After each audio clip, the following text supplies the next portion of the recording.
وبالقاسم وعلى آله وصحبه أجمعين.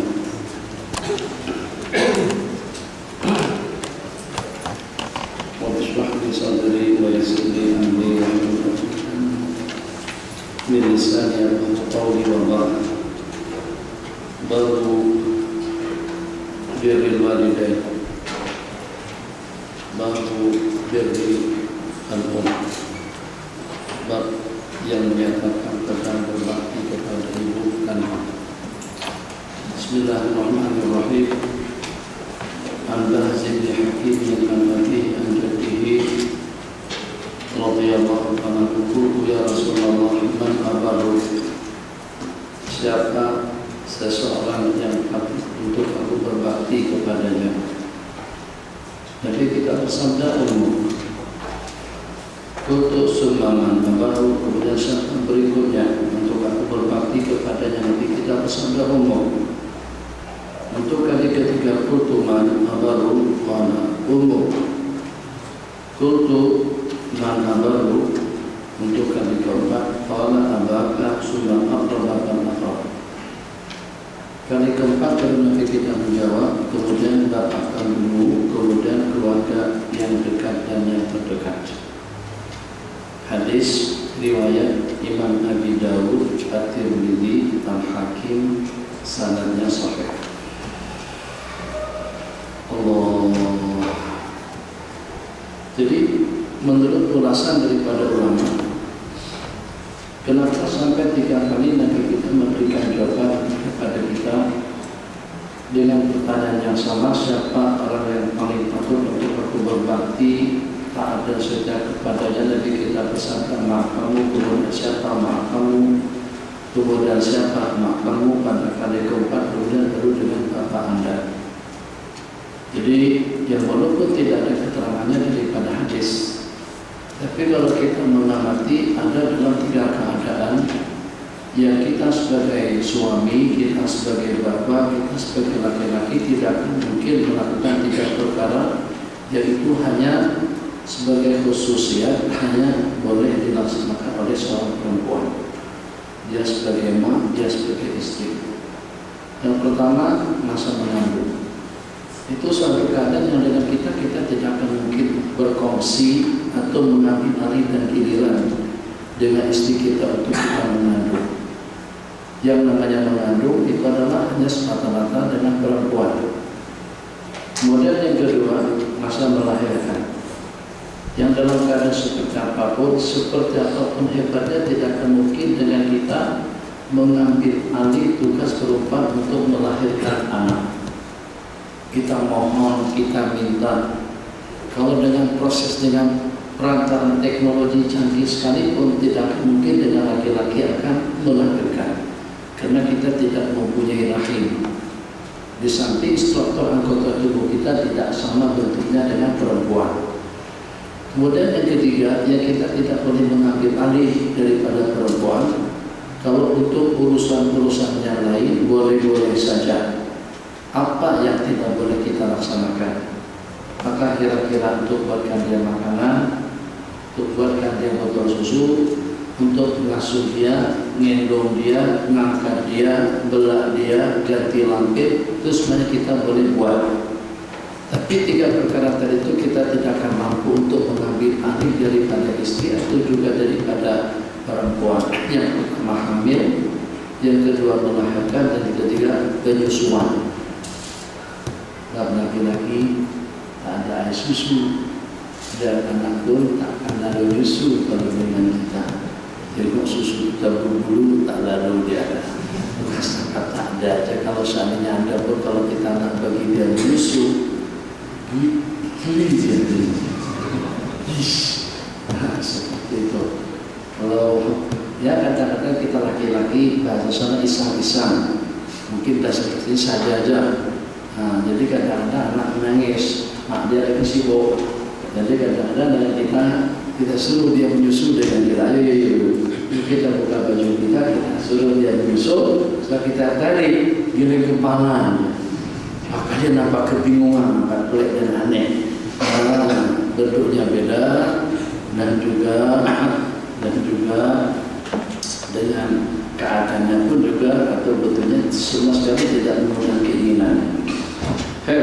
Jadi itu di antara daripada hikmah dan hubungan kenapa dengan kita disuruh berbakti kepada mak kandung kita sampai 3 kali, untuk kali keempat baru kepada bapak kandungmu. Allah summa abaka. Berikutnya kemudian kepada keluarga rahim yang akrab yang paling dekat dengan Anda. Riwayat yang berikutnya An-Atha' bin Yasar radhiyallahu anhu Ibn Abbas radhiyallahu ta'ala anhu annahu atahu rajulun. Seorang laki-laki datang menemui Sayyidina Abdullah bin Abbas dan seraya bertanya, seraya memberitahukan khatabtu imra'atan. Memberitahukan bahwa aku telah melamar seorang perempuan Fa'abat an tankihani. Perempuan tadi itu enggan untuk menikahi aku, maksudnya enggan untuk kawin dengan aku atas faktor apa saja. Ya, kita juga seperti itu. Wajar saja beberapa perkara semacam itu. Yang pada saat dengan perempuan tidak berkenan dengan orang yang meminangnya, ya imam, karena tidak memenuhi kriteria yang disyaratkan, ya imam karena tidak ada keserasian dan kesamaan, imam karena pertimbangan lainnya. Banyak faktor yang sehingga dengan perempuan menolak lamaran daripada seseorang. Ini bukan cerita kena wajar tidak wajar, pantas tidak pantas, patut tidak patut, ideal juga tidak ideal. Siapa kira-kira kalau berbicara tentang kemuliaan, kesempurnaan, kehebatan, keagungan yang sehebat Sayyidina Rasulullah SAW? Ternyata dengan Nabi kita sendiri pernah ditolak oleh beberapa orang perempuan. Di antara daripada yang pernah menolak baginda Nabi Sayyidatuna Ummu Hani. Ummu Hani pernah menolak lamaran Sayyidina Rasulullah SAW. Jadi kata beliau, bukan karena tidak mengenal dan juga bukan karena tidak mengingat kemuliaan, keagungan, kesucian dan kehebatan daripada baginda Nabi. Pasti akan mendapatkan jaminan surga kalau padaku menjadi istri Sayyidina Rasulullah SAW. Itu kemuliaan yang pertama. Tentu seseorang yang hidup menjadi sebagai salah seorang istri daripada Rasulullah SAW, yang pertama akan mendapatkan jaminan akhirat yang pasti. Kemudian yang kedua akan mendapatkan layanan santunan yang istimewa. Nabi kita bersabda, khairukum, semulia-mulia kalian, khairukum li ahli. Orang yang paling santun, yang paling mulia dan yang paling baik dengan istri atau dengan keluarga.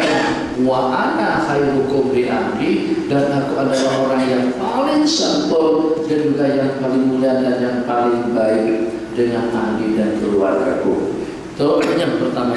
Tentu tidak sebagaimana dengan kehidupan muslimah kita dengan suaminya masing-masing. Kalau dengan seumpama kita, kadang-kadang kita marah, kadang-kadang kita beli, kadang-kadang kita usik-usik, kadang-kadang mungkin secara telanjur kita dengan perbuatan yang tidak sepatutnya kita laksanakan. Ya wajar-wajar saja. Memangnya siapa kita terlebih dahulu? Baginda Nabi Islam yang masuk daripada segala kesalahan. Jadi kalau sampai berpeluang untuk menjadi istri kepada menjadi suami menjadi istri kepada Sayyidina Rasulullah SAW, berarti kenyamanan, kesejahteraan, ketentraman, kebahagiaan, keseronokan itu tidak ada tandingan. Jadi tidak boleh diharapkan dengan wanita-wanita manapun kalau pada saat dengan dia menjadi sebagai salah seorang atau menjadi istri kepada Sayyidina Rasulullah SAW, keramah tamahannya dengan baginda, kebijakannya dengan baginda, ketaatannya dengan baginda, kemuliaannya dengan baginda, kehebatannya dengan baginda, keperkasaannya pun juga dengan baginda. Jadi kita kalau pada itu datang musafir, jadi kita akan keliling ke 9-9-nya. Tak sampai kepada penghujung. Semuanya mendapatkan apa-apa batin dengan hitungan juga dengan peruntukan yang sama. Awayuti kudalik, apakah kita mampu untuk melaksanakannya? Jadi Allah Sayyidina Anas bin Malik, kata Sayyidina Anas bin Malik, itu aku diberitahukan, aku diinformasikan bahwa Nabi kita Allah berikan kekuatan seperti kekuatan 40 orang laki-laki dari ahli surga, sehingga Nabi kita boleh memberikan kepuasan sepuas-puasnya, kalau dengan bahasa kenyang, sekenyang-kenyangnya kepada istri-istri beliau. Jadi apa yang didambakan, apa yang diharapkan oleh mereka, tapi itu pun ternyata ada di antara daripada mereka yang menolak lamaran Sayyidina Rasulullah Sallallahu Alaihi Wasallam. Jadi atas alasan apa saja, kata Ummu Hani, bukan karena dengan baginda tidak layak kawin dengan aku, tapi aku takut, bimbang dan khawatir kalau aku tidak boleh memenuhi hak-hak yang sepatutnya untuk aku laksanakan kepada baginda. Itu pertimbangannya. Bukan karena aku tidak layak untuk menjadi istri Rasulullah, tapi saya khawatir kalau saya tidak boleh untuk menjaga, untuk memenuhi tuntutan, hak-hak dan adab seorang istri kepada Sayyidina Rasulullah SAW. Jadi makna daripada perkataan tadi itu jelas, memang saja tidak boleh, memang tidak boleh kita sama-samakan.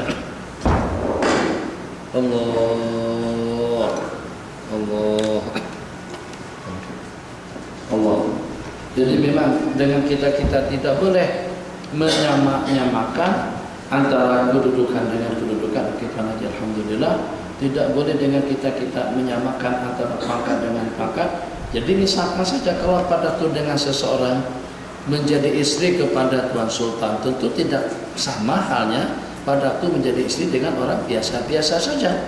Jadi kalau seandainya hak kepemimpinan, hak kerajaan, hak kemuliaan, hak sebagai seorang pemimpin itu tidak terpenuhi, tidak seperti kalau pada saat tidak terpenuhi hak suami biasa. Kenapa? Sebab hukuk, hak-hak kepada orang yang mempunyai jabatan tinggi, yang mempunyai kemuliaan dan sebagainya jauh lebih banyak daripada hak-hak kepada suami atau kepada istri biasa. Jadi kejadiannya seperti apa? Qala atahu rajulun faqala inni khatabtu imra'atan, aku telah meminang seorang perempuan tapi ternyata dia enggan untuk menikahiku. Wa khatabaha ghairi. Terus perempuan tadi itu dilamar oleh laki-laki lain, dipinang oleh laki-laki lain. Fahabbat antakihahu. Ternyata dia berkenan untuk berkawin dengan laki-laki yang kedua. Qala fazirtu 'alaiha faqataltuha.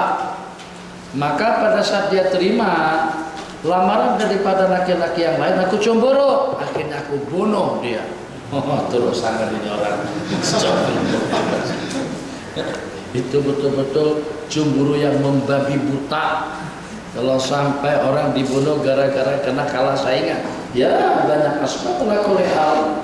Mungkin asbab musababnya dia lebih tampan, mungkin dia lebih perkasa, mungkin dia lebih pintar, mungkin dia ada jabatan, mungkin dia ada kedudukan. Secara kesimpulannya, yang walaupun tidak mutlak seseorang itu punya kelebihan, yang mungkin saja dia berkenan dengan laki-laki tadi itu yang walaupun serba di bawah daripada segala-galanya, tapi kesederhanaannya yang menonjol. Dia masya Allah orangnya ramah mesra, cepat mudah dikenal dan juga cepat kenal dengan orang ramai. Mungkin itu yang jadi asbabnya. Jadi kadang-kadang beda kita dengan fakta nyata. Jadi kita tahu ada teman-teman kita dulu lihat dahulu, dia dilamar oleh beberapa orang. Yang pertama tampan betul, besar sekali. Sementara yang menjadi suami kepada wanita tadi itu justru yang kurang daripada berbagai aspek. Orangnya rendah, kita gelap lagi. Tambah miskin, ada penghasilan yang cukup dan yang memadai. Tapi bagaimana dia boleh menang? Mungkin ibadahnya kuat barangkali. Mungkin barangkali dia bacakan Yasin 41 kali kan? Atau mengajarnya kan? Atau juga dengan tahajudnya. Kan ada satu cerita. Dalam satu perjalanan, seseorang menemukan seorang laki-laki yang sudah berumur, orangnya jelek, bodoh, miskin, dan tidak memiliki sembarang kelebihan, terbaring di atas paha perempuan yang paling tajam. Jadi perkara ini bukan hanya mengundang Orang-orang yang mengenalnya dengan orang yang tidak mengenalnya yang kali pertama terjumpa dia pun udah cemburu. Ya Allah, seksi, berkulit putih, lembut, guna ekon saban hari barangkali, atau juga dengan citra tapal dengan pelembut kulit supaya nampak kelihatan kulit itu ceria, putih, bersih, bening. Tuh kalau kita dapat isi yang macam itu, penghasilan gaji setakat 2.000 aja sebulan tak bakalan cukup. Untuk urusan kulit dia saja, untuk urusan muka saja. Begitu kita masuk bilik mandinya, macam-macam jenis minyak harum, macam-macam jenis pelembut. Untuk melembutkan kulit 1, 3, untuk mencerahkannya 4, untuk memutihkannya 5. Ya ilaha illallah. Itu kalau pada habis kadang-kadang sampai ribu-ribu habis hanya untuk beli alat kosmetik yang semacam itu. Kita nasibukan cerita tadi itu. Seorang laki-laki yang bodoh terbaring di atas paha perempuan yang paling cantik, yang memang selayaknya kalau seperti zaman kita sekarang dia boleh menjadi ratu cantik. Tapi ternyata yang terbaring di pahanya seorang laki-laki tua yang bodoh, kerdil dan jelek. Pada saat si laki-laki tadi itu terjaga, maka dengan si laki-laki yang melihatnya itu bertanya kepada wanita berkenaan, bagaimana dengan ente, bagaimana dengan kamu boleh terima laki-laki yang semacam dia sebagai suami? Apa kata perempuan tadi itu? Hei kamu, mungkin saja laki-laki tua atau laki-laki yang berparas kudut jelek yang serba kurang ini mempunyai hubungan komunikasi erat dengan sang pencinta. Dia orang yang mulia di sisi Allah, sehingga Allah jadikan sebagai balasannya. Dan mungkin saja aku ini orang yang jahat dan buruk atas perangai perilaku hati atau juga dengan tujuanku yang tidak elok, sehingga Allah berikan aku balasan oleh Allah, sehingga Allah memberikan balasan kepadaku dengan lebih jelek. Tadi salah cerita, laki-laki itu masih tertidur lagi. Jadi sebab berbuat bermacam itu. Mungkin karena komunikasi yang bagus, amal ubudiyah, dan karena dia dekat kepada Allah, Allah jadikan aku sebagai balasannya. Mungkin disebabkan karena kemaksiatan dan kemungkaranku, sehingga Allah jadikan dia sebagai balasan kepadaku. Jadi dia dalam dua keadaan tadi, pasrah dan redha, restu dengan ketetapan takdir. Nah, jadi yang semacam ini mungkin kita yang pernah duduk di bangku kuliah, kadang-kadang kita masih teringat dengan teman-teman kita dilamar oleh anak menteri, dilamar oleh siapa, tapi yang pada akhirnya kawin dengan laki-laki di sini ketampanan itu tidak ada langsung. Kita pun terasa bagaimana awalnya memilihnya waktu malam kan, dan suasana hati tak ada pun, mati lampu kan, sampai kapan yang memilih? Seperti itu. Jadi jawabannya seperti tadi, mungkin hubungan si laki-laki tadi itu akrab dekat dengan Allah, sehingga datang daripada balasannya Allah bagikan dia pasangan hidup yang ideal. Kembali di cerita cemburu yang membagi hutang. Jadi saat ketika aku lamar dia tidak berkenan dengan aku, begitu dilamar oleh orang lain, ternyata dia berkenan untuk menerimanya. Cemburuku pun membabi buta, maka aku tidak pikir panjang, aku pun membunuhnya. Qala fahali min taubatin. Saya datang kembali, nak tanya dengan jujur, apakah ada taubat? Ada cara untuk aku menebus kesalahanku. Hal ini taubatin. Jadi Sayyidina Abdullah bin Abbas langsung menanyakan, qala ummuka hayya? Mak kamu masih hidup? Mak kamu masih ada? Kamu punya mata? Qala ummuka hayyatun? Qala la, saya sudah tidak punya mak. Qala tub ila Allah azza wa jalla, bertobatlah kamu kepada Allah Jalla wa ala dan bertakarublah kamu kepada Allah dengan semampu yang Anda laksanakan. Fadhahabtu, maka kata rawi Sayyiduna Atha ibn Yasar, maka dengan aku pun datang menemui Sayyidina Abdullah ibn Abbas dan aku tanyakan, kenapa tadi dengan Tuk Guru bertanya kepada si pemuda yang berbunuh perempuan tersebut, apakah mak Anda masih hidup? Liman jasa'u al-hayati ummi faqala, jadi kata Sayyidina Abdullah ibn Abbas, inilah a'lamu amalan, aku tidak pernah mengenal suatu amalan yang lebih mendekatkan diri seseorang kepada Allah daripada berbakti kepada ibu kandung. Tidak ada amalan, sembahyangnya, puasanya, sedekahnya, infaknya, zakatnya, dermanya, membantu mangsa banjir, memberikan segala keperluan kendurinya, atau juga dengan acara selamatannya, haji dan umrahnya. Sunarakan saja daripada sejumlah sekian amalan yang kita laksanakan, tidak ada yang menandingi pahala kita berbakti kepada ibu kandung kita masing-masing. Qala bismillahirrahmanirrahim. Nataran tulis itu lambat datang. Assalamualaikum warahmatullahi wabarakatuh. Itulah pengaruh daripada salafi-salafi di sana itu.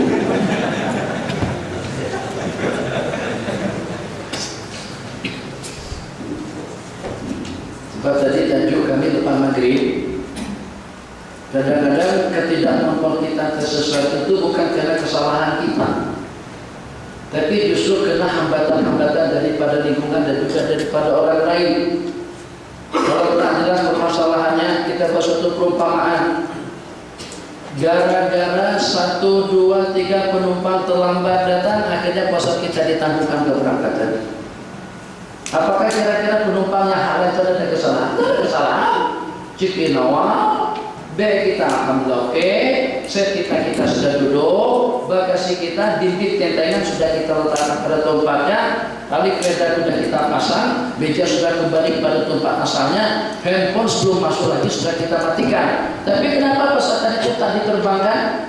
Karena ada satu penumpang yang terlambat. Jadi supaya kita dapat memahami bahasa yang kita bahasakan tadi pada di bawah, gara-gara kejanggalan daripada masyarakat, gara-gara kemaksiatan dan kebongkaran daripada lingkungan, itu boleh menghambat kemudahan komunikasi urusan ubudiyah kita kepada Allah Jalla wa'ala. Jadi ketidakmudahan kita dalam beribadah, ketidakmampuan kita dalam melaksanakan kebajikan, itu tidak mutlak asbab musababnya daripada kita. Kadang-kadang asbab musababnya daripada lingkungan. Apakah kesalahan daripada pesawat sampai dengan pesawat tidak boleh terbang? Tidak. Gara-gara kena jerebu, gara-gara kena udara mampu untuk menghalang kemudahan lalu lintas, penerbangan yang terbang, maka macam pula juga dengan udara ibadah. Gara-gara kena dimasukkan, ada yang durhaka, ada yang penipu, ada yang pembohong, ataupun juga dengan atasannya, ataupun juga dengan rakyat, atau dengan sesiapa saja yang terbabit kepada perkara-perkara janggal, itu boleh menjadi asbab kita terhalang daripada berbagai karunia dan anugerah Allah Jalla wa'ala. Bismillahirrahmanirrahim. Qala tasa'altu, selesai. Jadi untuk kita pada malam hari ini, kita ucapkan sabas, ucapkan selamat, kita ucapkan hadiah terhadap kita yang masih ada mak di rumah. Itu sebagai satu karunia. Jangan sampai dengan kita tidak berhasil untuk kita mendapatkan surga yang abadi daripada Allah melalui kedua ibu bapa atau melalui salah satu daripada keduanya. Pandai-pandai mensiasati, pandai-pandai dengan kita memberikan penjelasan dan keterangan kepada istri dan suami. Kalau pada saatnya suami tidak paham, maka akan jadi penghalang kita untuk kita berbakti kepada mak dan ayah. Kalau pada saatnya istri tidak mengerti, itu akan jadi penghambat kita untuk kita taat dan bakti. Gara-gara karena istri tidak paham. Abang jangan macam tuh. Abang sejak kawin dengan saya selalu saja melebihkan mak abang daripada aku. Mak saja diperhatikan, mak saja yang dilayan. Nah, itu kita kena bagi makluman, kita kena bagi keterangan dan penjelasan. Macam juga sebaliknya, seketika dengan istri kita, masya Allah, tabarakallah, memang betul-betul memberikan tumpuan dan perhatian kepada kedua ibu bapa dia sendiri. Justru dengan kita menjadi penunjang bagaimana agar dengan istri kita senantiasa dan selalu berbakti taat dan setia kepada kedua ibu bapanya. Begitu juga sebaliknya. Jadi kalau boleh istri yang menjalankan kepada suami, abang dah lama dah tak di kampung, abang sejak seminggu ini tak ada pun hubungi mak, tak ada telepon, tak pernah tanya coba keadaan mak di kampung, pada ayah di kampung macam mana. Abang ambillah ruang waktu, ambillah kesempatan untuk kita di kampung, untuk kita duduk sekali dengan keluarga di kampung. Abang dah lama tidak berhubungan dengan mereka. Abang masya Allah tabarakallah belajar banyak, duit kesana dan kemari, tapi ada kirim untuk mak, ada kirim untuk ayah. Nah, itu istri yang kita. Begitu juga sebaliknya, masya Allah coba, abang nih, mak berdua. Kan dia tak dapat surga daripada mak dan bapaknya. Bagaimana juga sebaliknya, kita juga sepatutnya seperti itu. Allahu Akbar. Bismillahirrahmanirrahim. Hadis An-Nabi Hurairah radhiyallahu ta'ala qala Rasulullah sallallahu alaihi wasallam, ma ta'muri atarajulun Nabi Allah sallallahu alaihi wasallam. Seorang laki-laki datang menemui baginda Nabi dan saya bertanya, ma ta'murni, apa yang baginda nak perintahkan kepadaku? Nabi kita bersabda, baktilah kamu kepada mak kandung Anda. Suma'ala, kemudian dia kembali, Nabi kita bersabda, baktilah kamu kepada mak kandungmu. Kemudian dia datang kembali, menanyakan kembali, Nabi kita pun juga tetap dengan jawaban yang sama, baktilah kamu dengan ibu kandungmu. Kemudian dia kembali untuk kalian keempat, waqala bir abaka, berbaktilah Anda kepada bapak Anda. Baik, dengan menghubungkan kepada tiga benda yang kita sebutkan tadi, tiga perkara yang dengan orang tua laki-laki kita tidak akan mampu untuk melaksanakannya. Satu, hamil, yang kedua melahirkan, kemudian yang ketiga itu adalah penyusuan. Masa di Johor, bukan di Bali, Grik di Grik, jalur Bali. Pertanyaan yang ditanyakan apa boleh? Katanya Tuan Syekh, macam mana hukumnya dengan seseorang yang mampu untuk mengalihkan penyakit kepada binatang? Pertanyaannya. Jadi saya pun tak kurang jawaban mengenai pertanyaan semacam itu. Saya kata memang ada bomoh-bomoh tertentu dan juga memang ada orang-orang yang punya ilmu-ilmu tertentu yang mampu untuk memindahkan rasa sakit beranak kepada kambing ataupun juga kepada kucing dan ayam. Jadi kata kambing dan kucing, awak yang punya proyek, aku yang ketahuan. Aku yang jadi mangsa. Haram. Mana betul macam tu? Kalau memang kita punya ilmu, punya keahlian untuk memindahkan rasa sakit, pindahkan kepada tembok, pindahkan kepada kayu, pindahkan kepada bata, pindahkan juga kepada ekor sekalipun. Tapi kalau dipindahkan rasa sakit beranak dari tunarannya, kita dengar saja sudah pingsan, sakit. Kita tak pernah rasakan bagaimana sakitnya pada waktu melahirkan. Katanya sakit sungguh bersimbah darah antara hidup dan mati. Kalau tak percaya boleh dicoba, tapi kita tak coba bagaimana. Kita perlu beranak. Jadi terus dipindahkan kepada kucing. Apa kesalahan kucing? Kalau kucing itu boleh bercakap, kata kucing, apa salahku? Sejak apa aku durhaka? Bila aku durhaka dengan kamu? Atau kita serahkan kepada kambing. Kambing, masalah tabarakallah, dia boleh melahirkan tanpa bidan. tanpa perantaraan klinik, hospital dan lain sebagainya, senang-senang saja. Bahkan anaknya begitu lahir langsung berjalan lagi, masya Allah. Tapi kalau pada saat dia mengambil alih sakitnya manusia pada masa bersalin, kadang-kadang bidan-bidan kampung terkumpul semuanya, manjang, mati, matam, ma'rus, semuanya terkumpul untuk membantu orang pada masa melahirkan. Terus kita dipindahkan kepada kucing, kepada ayam. Ya, jelas itu hukumnya haram, bahkan dosa besar kena menyiksa dan menganiaya binatang atas urusan keperluan mereka berdua. Itulah tadi kata mereka, kalian yang sudah aku yang merasakan nikmat atau yang merasakan derita dan aniayanya. Qala bismillahirrahmanirrahim. Kemudian pada kali keempat Nabi kita bersabda, berbaktilah kepada bapak anda. Allah, perumpamaan yang lain daripada hadis. Ibu bapak kamu itu adalah tangga anda untuk menuju surga. Abu wa ummu huma jannatu kauna. Kedua ibu bapak kamu itu adalah surga dan neraka kamu.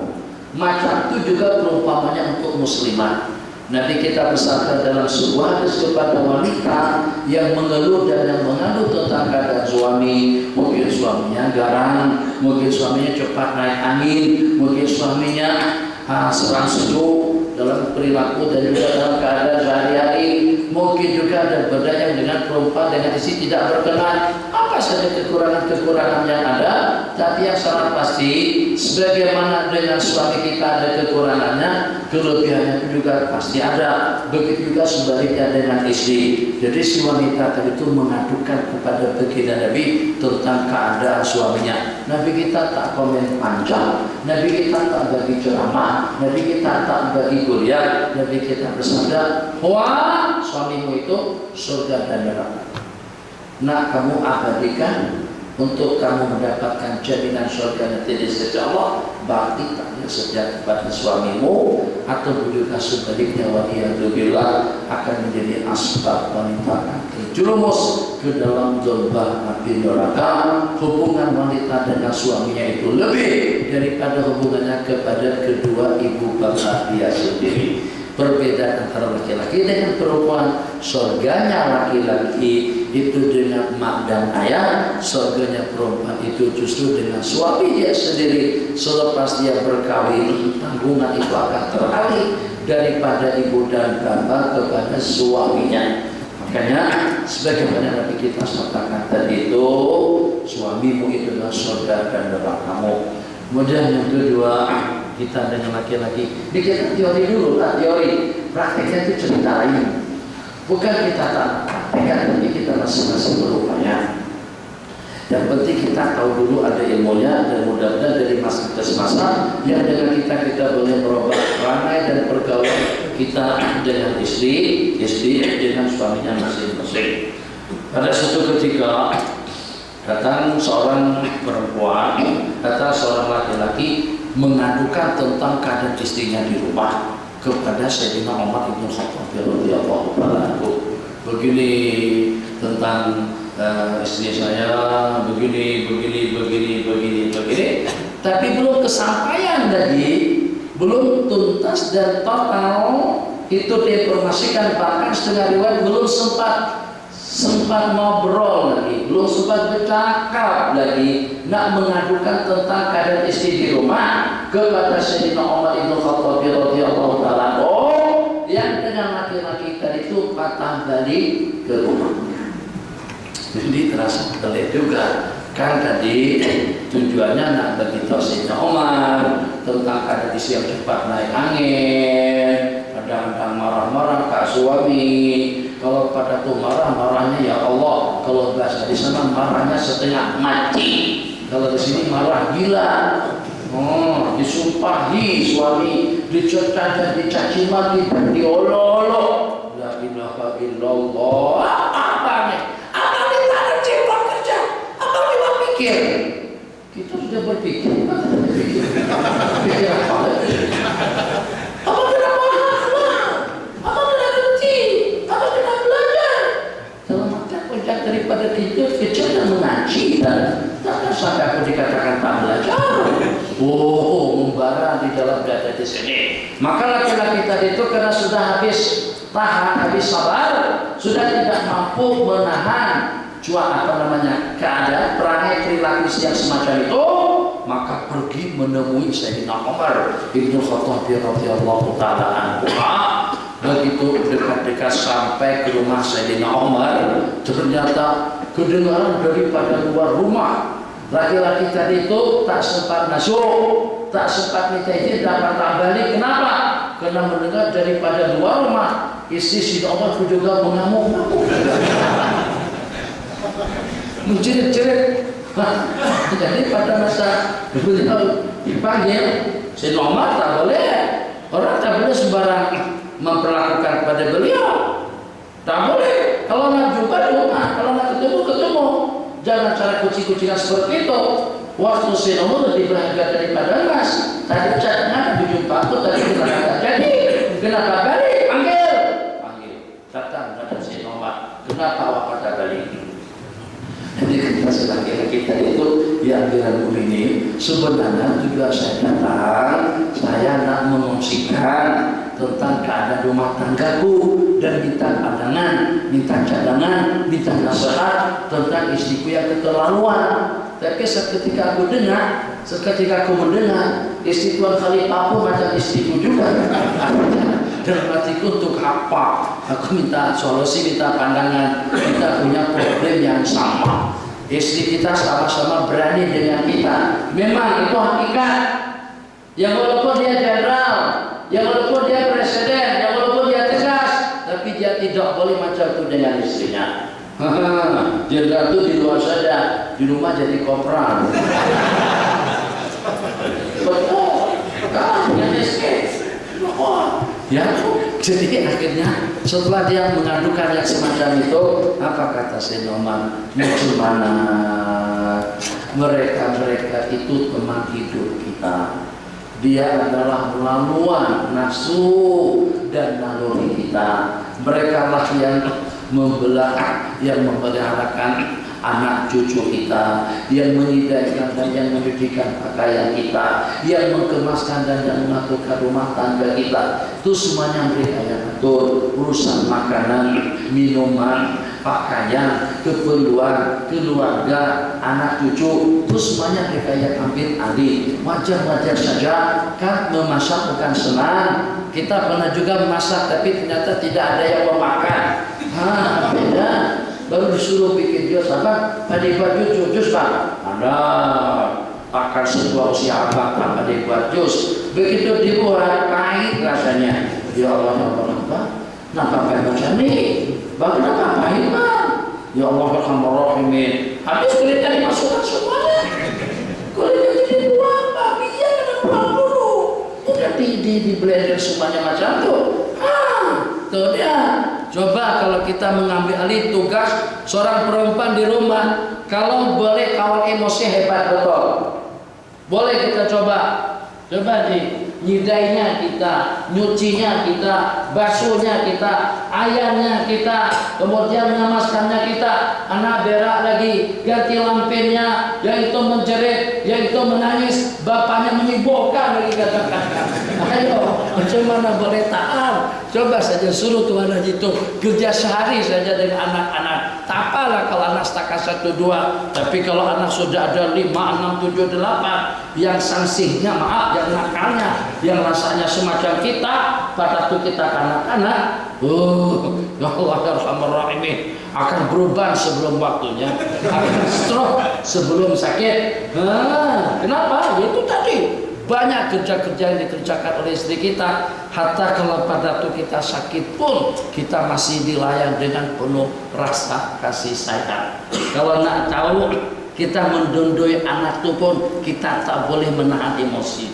Tak apalah pada waktu datang ketawa, hasil ketawa, senyum lega hati kita. Anak kita ketawa senang, seronok kita. Tapi pada waktu dia menangis, pada waktu dia berak, tumbang air, bau keciuman, angkat itu, basuhkan dulu. Mak, mana, bagi sama Mak. Mak lagi sedang sibuk, mak di dapur, kita lah yang besokannya. Itu ceritanya. Masya Allah, tabarakallah. Dodoi. Udah nanti balik kopis, pas mandi badan letih, badan capek, lenguh. Jadi kata si bang, sebentar bang ya, aku nak sembahyang dulu. Lepas sembahyang sekejap lagi, 2 kejap lagi, 3 kejap lagi. Selepas sembahyang nak masak, selepas masak nak siapkan tuh dengan apa namanya keperluan yang diperlukan oleh anak. Besok hari katanya mereka besok ada kenduri, ada pesta, masing-masing kena buat makanan untuk cikgu atau juga untuk sekolah atau juga untuk tetamu. Jadi bang tolong dondoi, kita dondoi anak kita tadi itu. Pelan. Seronok kita kalau 3, 4, 5, 6 kali dondoi dia tertidur. Yang masalah tuh udah 15 menit dondoi.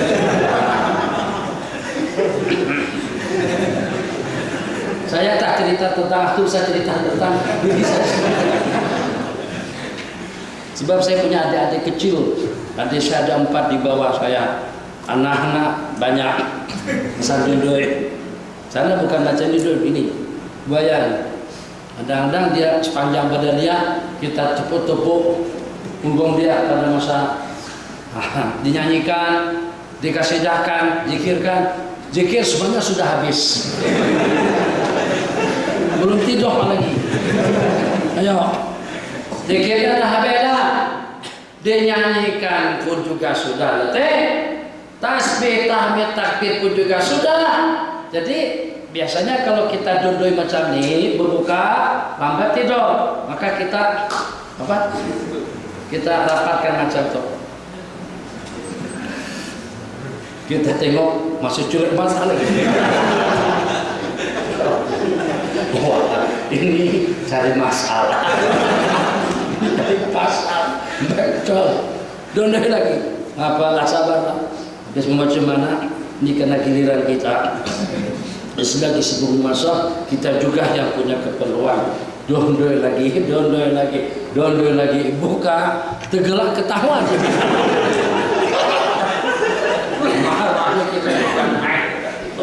Akhirnya, oke. Kalau dengan mak tak apa buat cara macam tu. Kalau dengan mak tak masalah, mungkin barangkali mak lembut, mak penyayang, mak pengasih. Tapi bapak cepat naik angin. Jadi setelah duduk macam tu, Kak, ayo, kita ayo, sampai pening kepala dia. Ayo, nak tidur secara sukarela kan? Secara paksa. Oh, bapak macam tu. Makanya Nabi kita tahu watak laki-laki itu baca baca. Akhirnya Nabi kita kata, bakti mak kamu dulu, mak kamu lagi, kali keempat baru kepada bapak anda. Paling tidak lepas sembahyang atau pada waktu kita berdoa, Rabbighfirli wa liwalidayya warhamhuma kama rabbayani shaghira. 5 menit terakhir. Bismillahirrahmanirrahim. Bab birri walidayhi wa idhalama. Bab yang menyatakan berbakti dan tak setia kepada kedua ibu dan bapak yang walaupun kedua-duanya zalim. Tidak ada yang lebih parah, lebih besar kesan dan dosanya daripada orang yang mensekutukan Allah.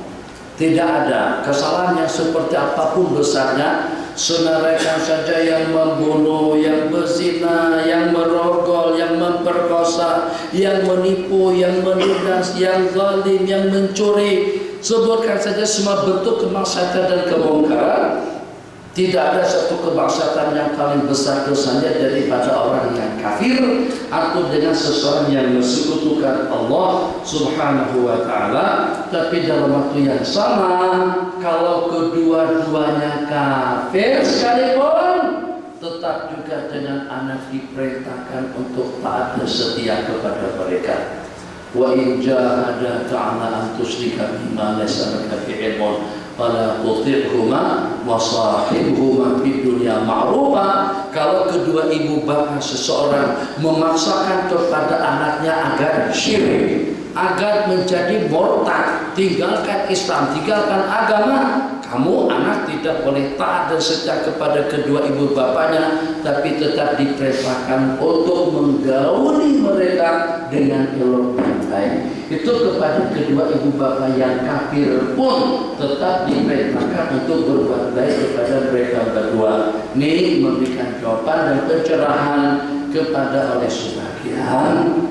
Nah, pada saat anak sudah masuk Islam sementara mak dan ayahnya masih kafir, tetap dia wajib bakti taat dan setia kepada kedua-duanya. Nafkahnya, santunannya, perhatiannya, pertanggungjawaban dan lain sebagainya. Jadi tajuk pembicaraan hadis yang dibicarakan di sini tentang berbakti kepada kedua ibu dan bapak yang walaupun kedua-duanya dalam keadaan thalib. Ma min muslimaini tidak ada daripada seorang muslim, ma'amin muslimin lahu walidani yang mempunyai dua orang bapa musliman, yusbihu ilaihima muhsinan, yusbihu ilaihima muhtasiban. Tidak ada daripada seorang muslim yang berbuat baik kepada kedua ibu bapaknya, melainkannya pada pagi harinya. Qala muslimani yusbihu ilaihima muhtasiban, yang pada tiap pagi hari, yang pada tiap waktu berbuat baik dengan tulus ikhlas kepada Allah, arti daripada muhtasib, mengharapkan balasan dan ganjarannya daripada Allah, melainkan Allah akan membukakan kepadanya ini dua pintu jalur untuk menuju surga. Tidak ada daripada seseorang yang berbakti kepada kedua ibu bapak muslim, ibu bapak yang beragama Islam, melainkan pada tiap hari dia telah membuat dua buah jalur, dua buah jalan yang akan membawanya ke dalam surga. Wa in kana wahidan, kalau seandainya yang hidup itu cuma hanya satu, maka ada satu jalan yang akan membawanya ke dalam surga. Wa in aghdaba ahadahuma, dan apabila dia memarahi, membenci atau dimurka oleh salah satu daripada keduanya, wa in aghdaba ahadahuma, dan kalau dia memancing kemurkaan dan kemarahan salah satu daripada keduanya, Allah tidak akan meridainya hatta yalqahu, sehingga sampai orang tuanya restu kembali kepadanya. Qila wa in zalamahu, jadi sahabat bertanya, ya walaupun seketika dengan kedua-duanya itu zalim, Nabi kita bersabda wa in zalamahu, ya walaupun mak dan ayahnya itu zalim. Jadi mungkin kadang-kadang yang membuat anak itu durhaka dengan mak dan ayah, mungkin karena hasrat perintahnya tidak dikabulkan, mungkin dalam masalah keperluan hidup, mungkin dalam masalah jodoh, mungkin juga masalah makanan dan pakaian, itu juga dengan perkara-perkara seumpamanya. Kalau sampai dengan kedua ibu bapak bertindak zalim sekalipun kepada anak laki-laki dan perempuannya, tetap saja dengan kedua-duanya wajib taat dan setia kepada mereka berdua. Hadis yang terakhir, Bismillahirrahmanirrahim, melembutkan ucapan dan ucapan kepada kedua ibu dan bapak. Qala antai Salata ibni Mayas, qala kuntu ma'an Najdan, aku bersama wanita-wanita Najdan, sahabat daripada Najdan bin Amir Al-Khariji. Fasatu dzunuban la Allah ila minal kabair, aku bersama kumpulan daripada Najdan yang dengan aku terbabit melakukan dosa-dosa kesalahan yang menurut saya itu adalah daripada dosa-dosa besar. Pasalkan tugas di kali Ibn Umar, maka tentang kejadian tadi itu aku ceritakan kepada Sayyidina Abdullah Ibn Umar. Qala mahi, apa-apa saja perkara-perkara yang Anda lakukan, aku pun menyelesaikannya. Ini. Kata beliau itu bukan termasuk daripada dosa-dosa besar. Dosa-dosa besar itu ada 9. Yang pertama mensekutukan Allah. Yang kedua qatlu nasamatin, membunuh jiwa raga. Yang ketiga melarikan diri daripada medan perang. Yang keempat menuduh wanita ghafilah, qazful muhsanah, menuduh zina kepada perempuan yang suci dan bersih, memakan riba, memakan harta anak yatim, melakukan kemungkaran di Masjidil Haram. Qala walladhi yustasqal wa ilhadu fil masjid walladhi yastaskhir,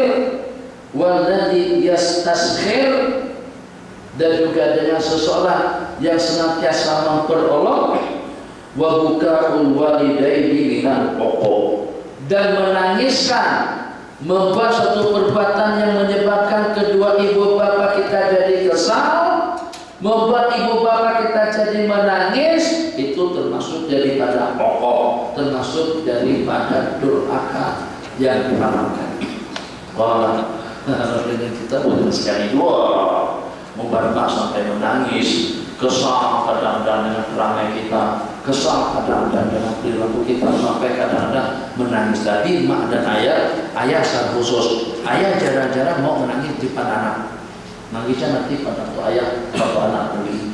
Jadi daripada rasa sedih, tak nak memperlihatkan orang tua itu nampak kelalaian di depan anak, tapi sedih juga. Jadi misalnya katakan saja pada waktu berpisah dengan anak, mak memang tak boleh menunduk perasaan. Jadi mak pada seketika anak pergi, dengan tetesan air mata anak diperagakan, ayah nampak kelihatan, oke, jangan nampak kelihatan kalau kata Allah. Tapi ternyata setelah anak tadi itu pergi, dilihat sama kakak kita, justru terisak-isak menangis di kelambu, sampai berjam-jam nangis, itu sedih juga rupanya. Iyalah, tapi tanah menampakkan keadaan seperti di depan anak. Iyalah juga kalau memang bapak pada seketika anak pergi, anak belum menangis lagi, bapak tak menangis dah. Anak tak boleh pergi. La ilaha illallah. Jadi justru dengan kita belajar kuat mental, kuat perasaan itu justru dengan orang tua laki-laki. Tapi kalau orang tua kita penangis sangat terus sedikit menangis, mak juga sedikit menangis, ya Allah ini kita macam mana nak selesaikan masalah? Coba kita boleh cari jalan dan solusinya. Kalau keadaan seperti itu, hadis yang diriwayatkan di sini, yang dengan kesimpulannya salah satu daripada dosa besar, perbuatan yang membuat mak dan ayah kita menjadi menangis. Itu diantara daripada pokok. Qala Ibnu Umar, berkata Sayyidina Abdullah Ibnu Umar radhiyallahu taala anhuma, "Ataqraqu minan nari?" Apakah kamu khawatir dan takut dengan api neraka dan pengen mau masuk surga? Qultu wallah, ya tentu saya pengen mau masuk surga dan takut dengan siksa api neraka.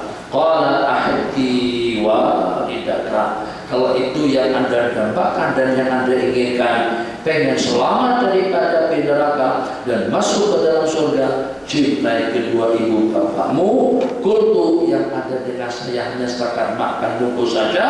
Qala wallahi, demi Allah, lau ala talahal kala, kalau kamu bercakap-cakap lembut dengan makan domo dan kau bagikan makan nafkah infak yang cukup dan memadai, latadkhulanna jannata, niscayalah pasti dan pasti Anda akan masuk surga selama kamu terelak daripada dosa-dosa besar lainnya. Itulah makna dan firman Allah yang berbunyi, itulah makna firman Allah yang berbunyi, wakhfid lahuma janahad dzulli, rendahkanlah sayapmu dengan penuh rahmat dan kasih sayang.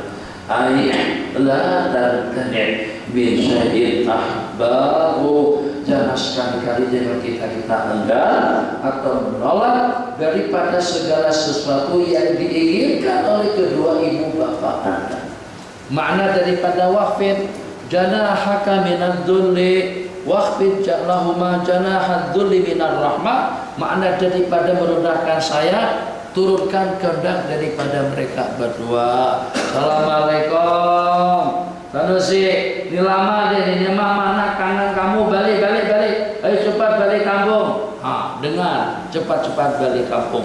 Mak dah lama dah menunggu kita. Dah 3 bulan dah kita tak balik kampung. Secepatnya kita balik. Secepatnya dengan kita memberikan peluang waktu kepada diri kita untuk kita berbakti kepada mereka. Bakti kita kepada kedua ibu dan bapak itu berarti bakti anak cucu kita juga kepada kita nanti seketika kita mengambil alih atau juga berusia seusia mereka. Rabbana atina fid dunya hasanah fil akhirati hasanah wa qina adzabannar. Sallallahu alaihi wasallam Muhammad wa ala alihi wa sahbihi ajma'in. Amin. Walhamdulillahi rabbil alamin. Subhanallah wa bihamdika asyhadu an la ilaha illa anta astaghfiruka wa atubu ilaik. Sahur balik.